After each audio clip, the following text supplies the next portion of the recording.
Cheikh Anta Diop, l'Afrique noire précoloniale. Chapitre 5. Organisation étatique, organisation militaire. En donnant ci-dessus les effectifs des armées du Ghana, du Songhai, on a montré seulement l'importance des forces impériales.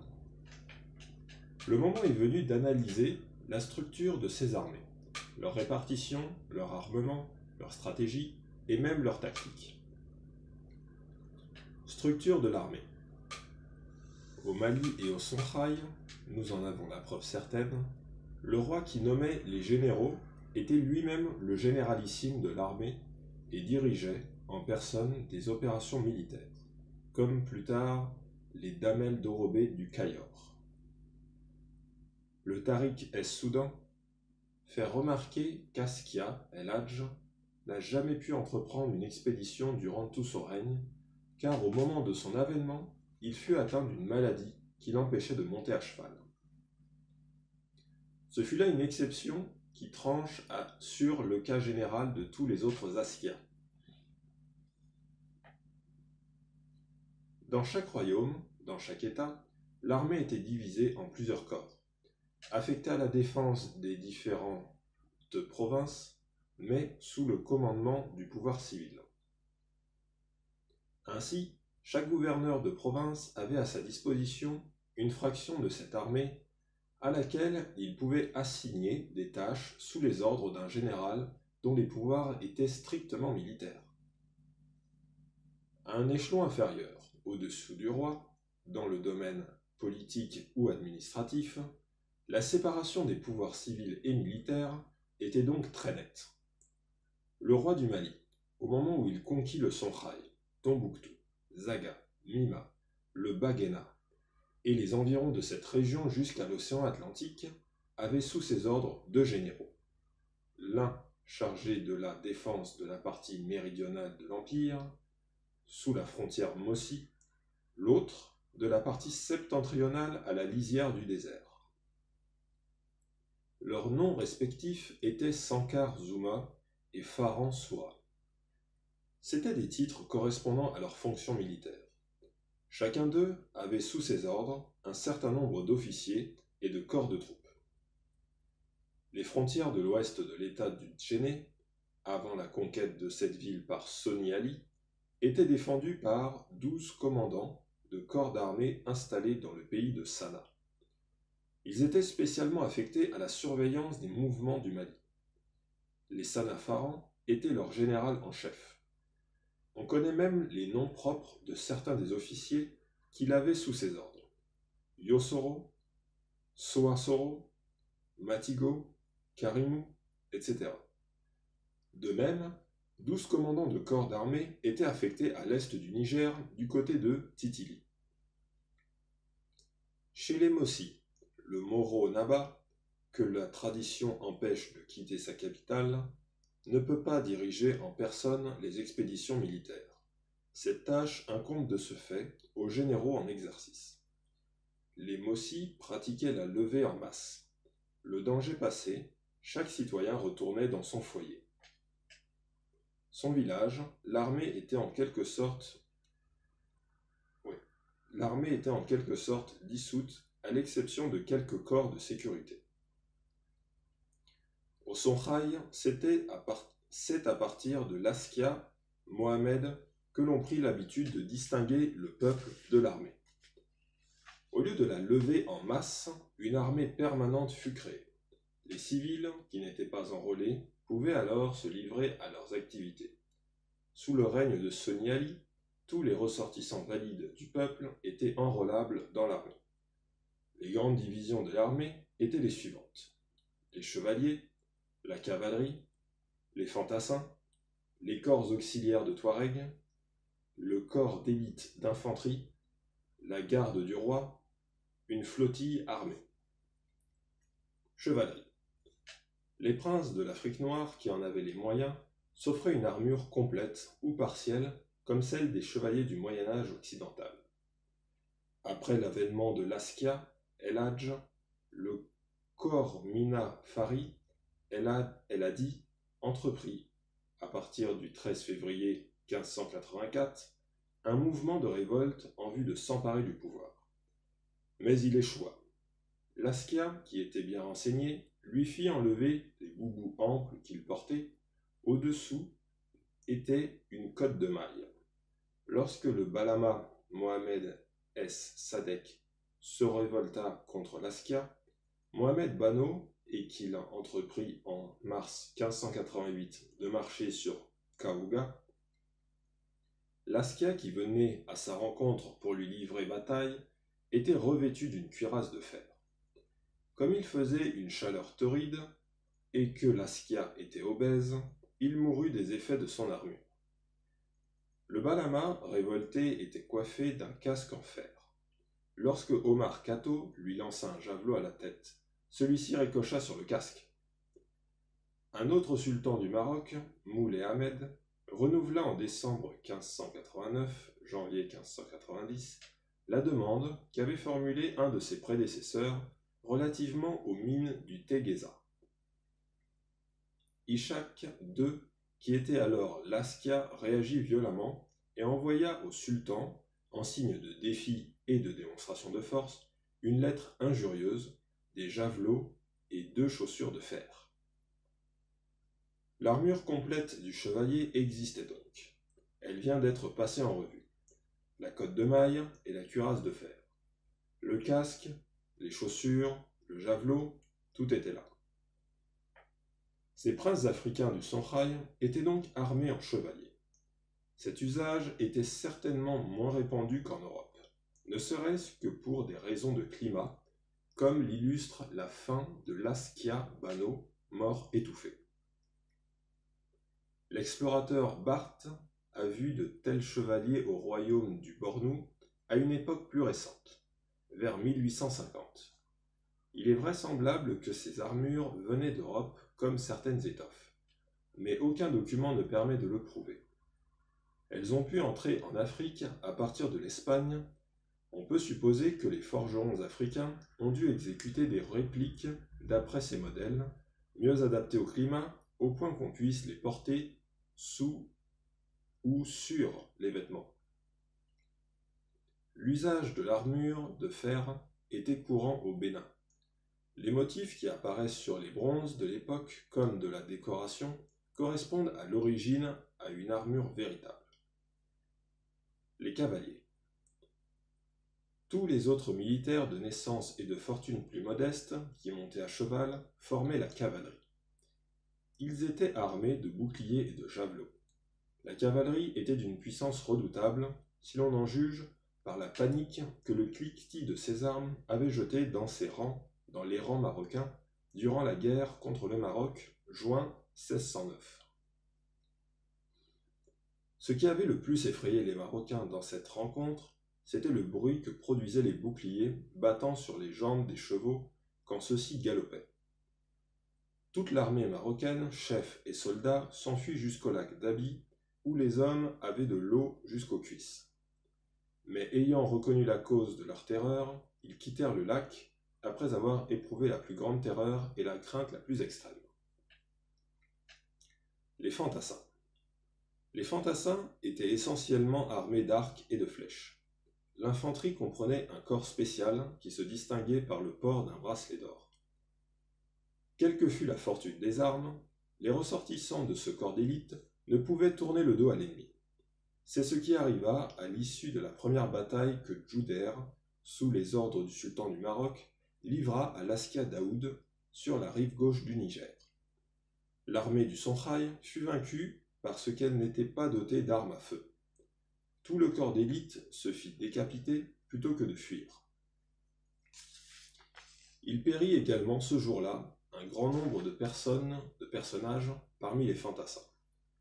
Quand l'armée fut défaite, ils jetèrent leurs boucliers sur le sol et s'accroupirent sur ces sortes de sièges, attendant l'arrivée des troupes de Djouder qui les massacrèrent dans cette attitude sans qu'ils fissent résistance, et cela parce qu'ils ne devaient point fuir en cas de déroute. Les soldats marocains leur enlevèrent les bracelets d'or qu'ils avaient au bras. L'armée était dotée d'un orchestre composé de tambours, trompettes, kakaki, selon le Tariq el-Fetash, page 136, et cymbales. C'est au bruit de telles trompettes qu'El Hadi, révolté, marchait sur Kaouga. Il avait revêtu une cuirasse et se faisait précéder par des trompettes, des timbaliers, etc. Le tambour de guerre du Damel, du Cayor, s'appelait Djung Djung. On y battait le bourg d'Aka Djaprendi. Le roi poursuit, l'attrape, le tue. C'était une marche. Les corps auxiliaires, les vassaux touaregs, étaient essentiellement composés de chameliers, mais il devait y avoir aussi une infanterie armée de longs javelots, marchant devant les chameaux et combattant selon la technique berbère décrite par Bekri. Les Touaregs portaient un pantalon bouffant, une tunique, un turban, le litam. La flottille. Il existait sur le Niger toute une flottille composée sans doute d'embarcations munies de balanciers, donc inchavirables, comme on en trouve aujourd'hui sur le lac Tchad, sur le lac Victoria et autres grands lacs de l'Afrique centrale. En cas de guerre, cette flotte était affectée à des fins militaires. C'est alors le directeur du port de Tombouctou, où autre lieu de la bataille se déroule, qui joue un rôle de premier plan. Au moment de la guerre contre le Maroc, on le verra cacher ses embarcations pour empêcher les soldats marocains de traverser le fleuve. Mahmoud, chef d'armée marocain, décida ensuite de marcher contre Askia Ishaq. Il s'occupa tout d'abord de se procurer des barques, car le directeur du port, Monzo El Faoud Zerka, les avait toutes emmenées lors de sa fuite du côté de Binka, lorsque Askia Ishaq avait demandé aux habitants de Tombouctou d'évacuer cette ville. Tels sont les différents corps qui constituaient l'armée africaine du Songhai. Une pièce essentielle, les armes à feu, lui faisait défaut. Elle n'eut pas le temps de s'en équiper, car ce sont ceux-là même qui devaient lui en vendre, soit pour constructeurs, soit comme constructeurs, les Européens, soit comme intermédiaires, les Arabes, qui profitèrent de cette faiblesse majeure pour tenter la conquête de l'Afrique noire. Les premières armes vendues aux Africains étaient destinées à éclater entre leurs mains. Garde royale. Le roi était entouré d'une garde très importante où se côtoyaient les fils de princes vassaux et les autres ressortissants de la noblesse. Au sein de cette armée où régnait une mentalité seigneuriale, aristocratique, le rôle du griot apparaît dans toute sa signification sociologique. Par ses chants, qui sont un récit vivant de l'histoire du pays, en général, et des familles aux membres desquelles il s'adresse, il force même le combattant indécis, peureux, à se conduire en brave, et le brave à se conduire en héros, à faire des miracles. Sa contribution à la victoire est très importante. Il est d'une bravoure, cependant d'une témérité incontestable, souvent d'une témérité incontestable, car il est aussi exposé que les combattants dont il chante les louanges. Même au plus fort de la mêlée, ceux-ci doivent entendre ces exhortations qui leur remontent le moral. Les griots n'étaient donc pas des êtres superflus. Leur utilité était évidente, ils avaient une fonction sociale, homérique, à remplir. La division du travail était donc valable à tous les niveaux de la société. La conquête européenne a estompé l'intérêt qui s'attache à la personne du griot, mais il est impossible de faire l'historique du moral des armées africaines précoloniales sans tenir compte de son rôle. Dans une certaine mesure même, il tenait en main la destinée des princes. Après avoir été sermonné par sa mère, Othman avait renoncé à toute idée de révolte et était de nouveau déterminé à obéir à son frère devenu l'Askia Daoud. Il avait même armé des embarcations remplies de vivres pour aller lui rendre hommage à la tête de ses troupes. Mais les sentiments d'orgueil, réveillés par le chant de son griot, au moment du départ, l'emportèrent sur son esprit de discipline. Il n'estima plus devoir mettre de la poussière sur sa tête en signe d'obéissance à qui que ce soit. Mais, presque aussitôt, son chanteur s'étant mis à chanter, il entra dans une telle colère qu'il faillit éclater de rage et s'adressant à son entourage. Qu'on décharge, s'écria-t-il, tout ce qui est dans les embarcations. Par ma tête, celui qui vous parle ne mettra plus de poussière sur sa tête pour personne. Fin de citation. Stratégie, tactique. Stratégie et tactique étaient assez variables d'un pays à l'autre. On combinait de manière différente les attaques de la cavalerie et de l'infanterie. L'usage des éclaireurs, des campements avec tentes était courant. Le vendredi, 18 du mois de Jomada, 1er, 15 avril 1588, le Balama Mohamed S. Sadek campa avec ses troupes à Kombo-Koraï. Sa tente dressée, le Balama y entra et la première personne qui vint les attaquer fut Marenfa El Hadj. On a vu également Askia Daoud camper sous les murs de Tombouctou. À son retour, Askia Daoud passa par Tombouctou et campa dans cette ville sur la place qui est en arrière de la mosquée. On pratiquait de longs sièges durant des années, selon une technique consommée qui ne cédait en rien à celle d'Agamemnon devant Troie. Tel fut le cas du siège de la ville de Djenné par Soni Ali. Les villes étaient fortifiées par un système de remparts avec un nombre variable de portes qui étaient gardées. Une ville fortifiée était un tata. Djenné est entourée d'un rempart qui était percé par 11 portes. 3 d'entre elles ont été bouchées par la suite, en sorte qu'il n'en reste plus aujourd'hui que 8. Pour venir à bout d'une ville ainsi fortifiée, qui n'avait jamais été soumise auparavant, si l'on en croit le Tariq es-Soudan, Soni Ali pratiqua un siège qui dura 7 ans et quelques mois. Son camp était installé à Zogoro, l'ancien emplacement de la ville. Il partait de là chaque jour et combattait devant les murs jusqu'au soir. Ces scènes de combat se répétaient pendant toute la période de l'année correspondant aux basses eaux. Lorsque celles-ci montaient, qu'elles entouraient les murs de la ville, qu'il n'était plus possible d'en approcher, il se retirait avec ses troupes à l'endroit qui aujourd'hui porte un nom. Nibkatu Soni, colline de Soni. En attendant la décrue, les troupes cultivaient la terre pour se procurer des vivres. Les choses durèrent ainsi jusqu'à ce que Djenné, au bout de 7 ans, capitula, surtout par manque de ravitaillement. Entre-temps, le roi était mort et son jeune fils l'avait remplacé. Soni Ali traita ce dernier avec bienveillance et épousa sa mère. À sa mort, la ville de Djenné gardera dans une sorte de musée le harnachement de son cheval comme des reliques. Toutefois, d'après Cathy, le siège n'aurait duré que 6 mois avec des combats nocturnes. Djenné aurait été bloqué par 400 embarcations de guerre dans la mesure où Soni Ali n'a régné que 27 ans. La durée du siège indiquée par Sadi paraît excessive. Peut-être que la vérité est entre ces deux extrêmes, 6 mois et 7 ans. Des recherches ultérieures permettront de mieux cerner la vérité historique. On savait user des effets de surprise et des missions secrètes.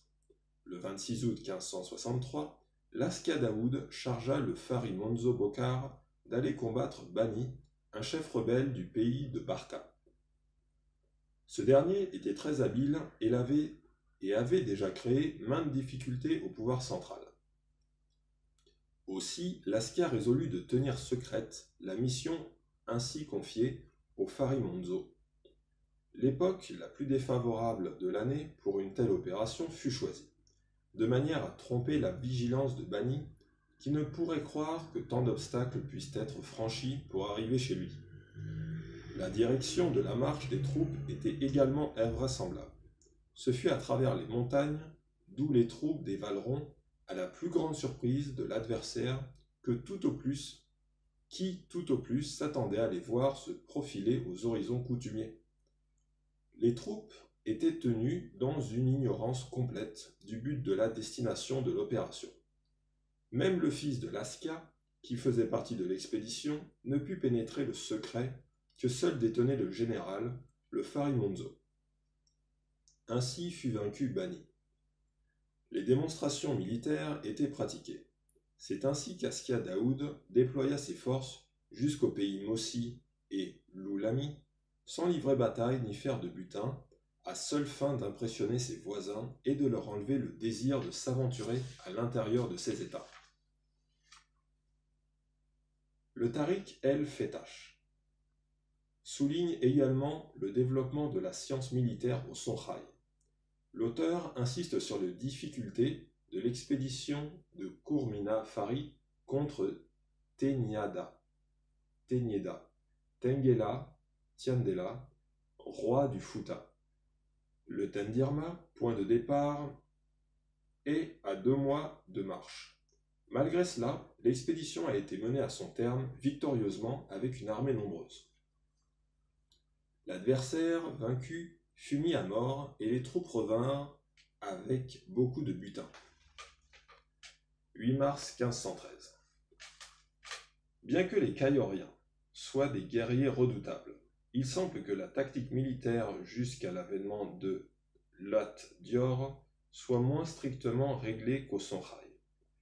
Les chevaliers chargeaient dans une anarchie totale, chacun au moment qui lui convenait, après s'être soigneusement saoulés derrière les rangs. Ils estimaient que leur condition de noble était incompatible avec l'idée d'un commandement organisé, surtout lorsque celui-ci relevait d'un généralissime esclave, le Diaraf Bundker. En réalité, on s'arrangeait souvent pour laisser les fantassins accueillir les premières décharges, les seuls qui fussent mortels en général. Les armes à feu, dont disposaient les Caïoriens à la fin de l'époque des damels, étaient chargées avec de la poudre et des tessons de marmite aux autres morceaux de fonte réduits en petits fragments. On conçoit qu'au cours du combat, les soldats n'aient pas souvent le temps de renouveler de telles charges. Il en résultait qu'après les premiers coups de feu, les suivants étaient pratiquement des feux d'artifice, occasionnant tout au plus de légères brûlures externes. Plus d'un brave chevalier choisissait un tel moment pour s'engager dans la bataille, guettant ainsi parmi les chevaliers adversaires un seul ennemi personnel qu'il devait abattre. Il ne déchargeait son fusil qu'à la vue de celui-ci. Il l'avait juré la veille au moment du casse. C'est une scène souvent nocturne, au cours de laquelle tous les combattants vaillants, en fichant leurs lances à plusieurs reprises dans un tas de sable, ainsi entourés, proclament leur exploit virtuel du lendemain. C'est Lat Dior qui a introduit vraisemblablement la guerre de mouvement au Cayor. Devant la supériorité technique des armées de Faidherbe, le damel, qui était passé à l'école française, a su s'adapter. Au lieu d'opposer le gros de son armée, il la divisa en petits corps, postés aux points stratégiques. Ce fut ainsi une guerre de harcèlement, une guérilla qui fut livrée à Faidherbe. On allait jusqu'à creuser des trous individuels entièrement recouverts, avec un seul orifice laissant passer les armes. Une décharge surprise se déclenchait ainsi à l'arrivée de l'adversaire sur les lieux. C'est la tactique du Gejo, trou individuel.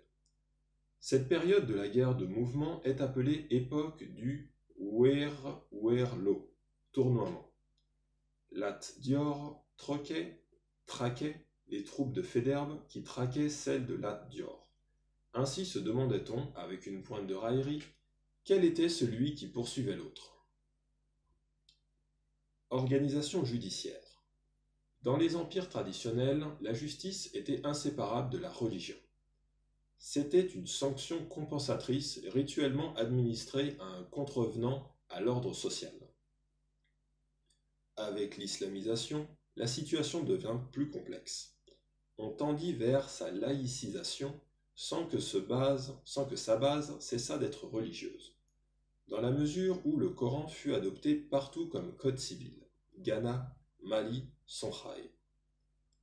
Cependant, à toutes les époques, il y eut toujours deux justices, la justice royale et la justice du cadi. Le cadi est le juge musulman nommé par le roi. Il s'occupe essentiellement des délits de droit commun, des différends entre citoyens et étrangers. Tels étaient les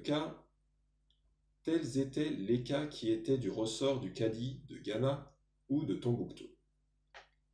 Un tribunal était construit pour rendre la justice. À Ghana, les procédés employés pour faire avouer les inculpés étaient assez rudimentaires. Dans les cas de meurtre ou autres crimes, de dette, le prévôt employait l'épreuve de l'eau. On était amené devant lui et non devant le roi. L'épreuve de l'eau consistait à faire infuser un morceau de bois spécial dans une quantité variable d'eau qu'on donnait ensuite à boire à l'inculpé. S'il vomissait cette infusion amère, il était innocent. L'épreuve de l'eau n'est qu'une variante de l'épreuve du feu pratiquée jusqu'à nos jours en Afrique noire, bien qu'interdite par la loi française. Le dernier cas que je puisse invoquer remonte aux environs de 1936. C'était à Diourbel, au Sénégal, dans le Baol. Elle consiste à chauffer à blanc une lame de fer, plus ou moins plate, en général une vieille hilaire polie par la terre, que les accusés doivent lécher à tour de rôle. Les coupables sont ceux qui auront la langue enflée ou fendue les jours suivants.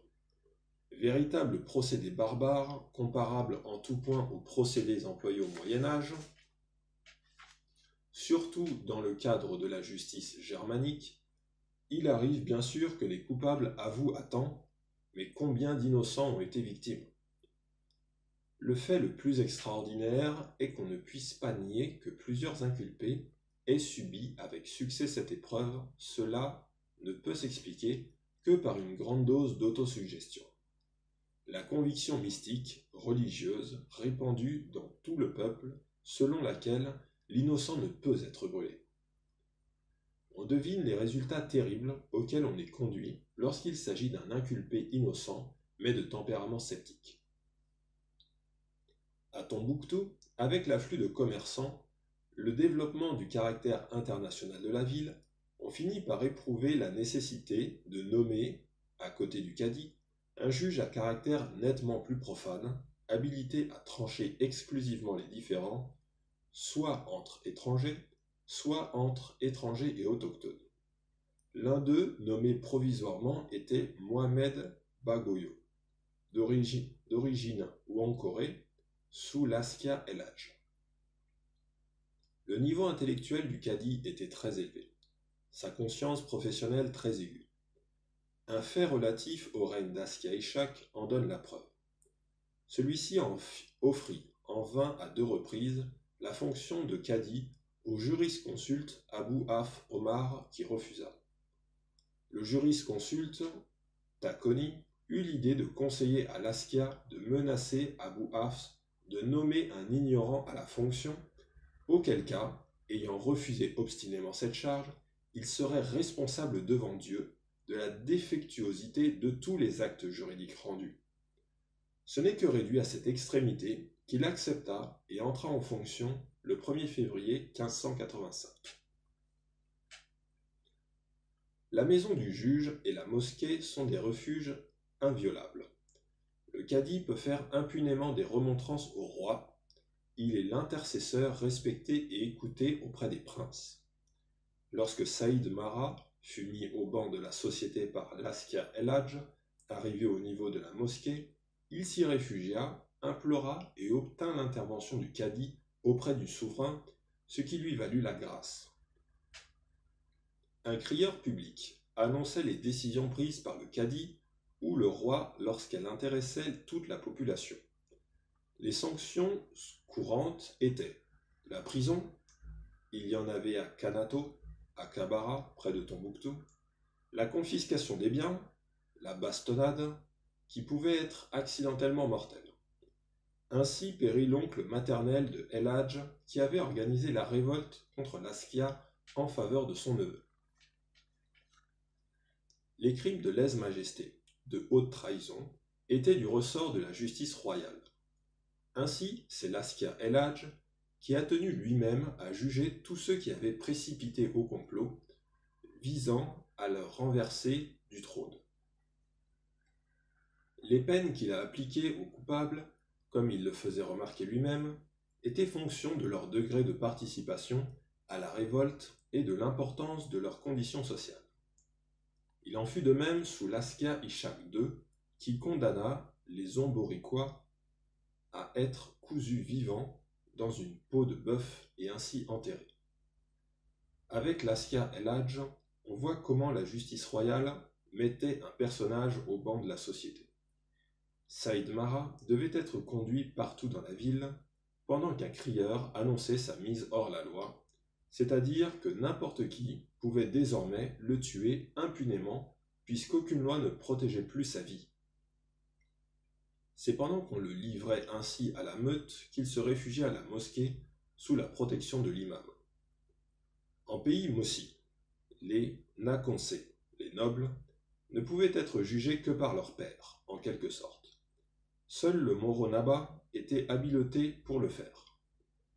Lorsque le roi trône pour rendre la justice, où que ce soit en Afrique, il est le seul à porter la coiffure, symbole de dignité et de sagesse.